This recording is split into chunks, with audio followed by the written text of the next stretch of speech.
Salut à tous, c'est Arthur Bérondi et bienvenue dans Sneakin' Singles, l'émission qui parle d'un seul modèle de sneakers. Aujourd'hui, on parle d'un des modèles les plus populaires de Air Jordan, si ce n'est le plus populaire de tous les modèles de Tinker Hatfield, la Air Jordan 4.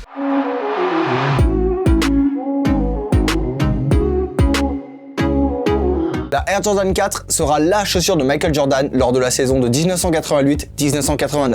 Si son design change autant de la numéro 3, ce n'est pas par hasard. En effet, Michael Jordan, même s'il survolait déjà ses adversaires avec des stats phénoménales à l'époque, voulait encore plus de performance, et il estimait qu'une nette amélioration de son modèle était nécessaire. Il demandera à Tinker Hatfield une sneaker bien plus souple et aérée, car la numéro 3, selon lui, ne lui conférait pas encore une liberté de mouvement et un confort total. Tinker Hatfield, dans son grand génie, se mit alors au travail. Il décide tout d'abord d'insérer plusieurs empiècements en mèche sur les côtés et le dessus de la sneaker, ce qui n'est pour l'instant encore jamais arrivé, du moins sur des Air Jordan. Ces empiècements complètent bien la présence du cuir et on y retrouve également les fameuses wings sur le côté en plastique. Ces wings sont d'ailleurs la marque de fabrique qui permet de reconnaître instantanément la Air Jordan 4. Pour la technologie Airsole, Tinker s'est par contre contenté de garder le coussin d'air déjà apparent sur la Air Jordan 3. Bref, la Air Jordan 4 est prête et sera proposée dès sa sortie en plusieurs coloris. Pas 1, pas 2, pas 3, mais 4 coloris! La Black and White, la Black Cement, la Fire Red et la Military Blue. Toutes les 4 de super beaux modèles. Le logo de Nike Air sera lui situé derrière la chaussure et en dessous de la semelle. Petite anecdote, pour le dessous de la semelle, ça ne durera que jusqu'en 1999, puisque celui-ci sera remplacé par le logo Jumpman. Pourquoi ?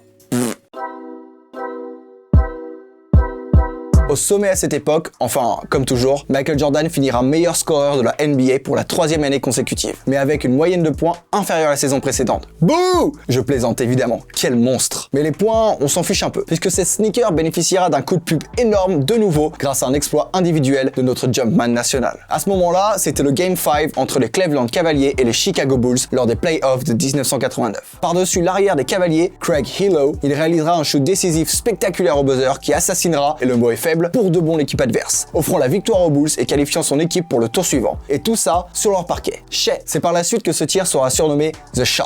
Celui-ci montrera en détail au monde entier les Air Jordan 4. Enfin, au monde entier, surtout aux États-Unis, car c'est quelque chose d'autre dont nous avons déjà parlé sur la chaîne qui allait faire connaître la Air Jordan 4 autre part qu'au pays des burgers. J'ai pas trouvé mieux comme cliché.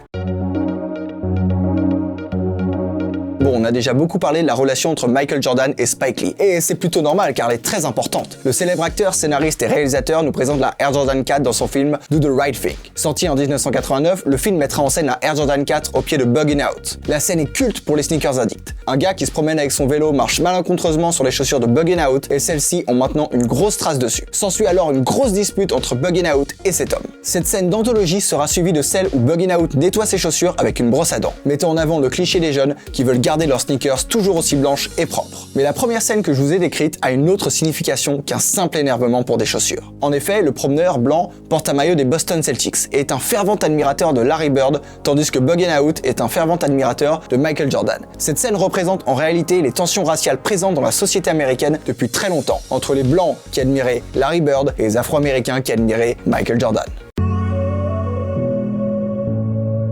Pour finir, comment parler de la Air Jordan 4 sans vous montrer quelques-unes de ses collaborations les plus prestigieuses? On a eu droit à une collaboration avec Cause, l'une des sneakers les plus convoitées de l'histoire, avec Travis Scott et sa Air Jordan 4 Cactus Jack, avec Mars Blackmon alias Spike Lee, sans parler des deux incroyables collaborations avec Levi's, avec une Air Jordan 4 en blue denim et une autre en grey denim. Pour finir évidemment, la Air Jordan 4 Sail Off-White, qui a été la sneaker de 2020. Bref, la Air Jordan 4 est l'un des plus grands modèles de la marque dans tous les domaines.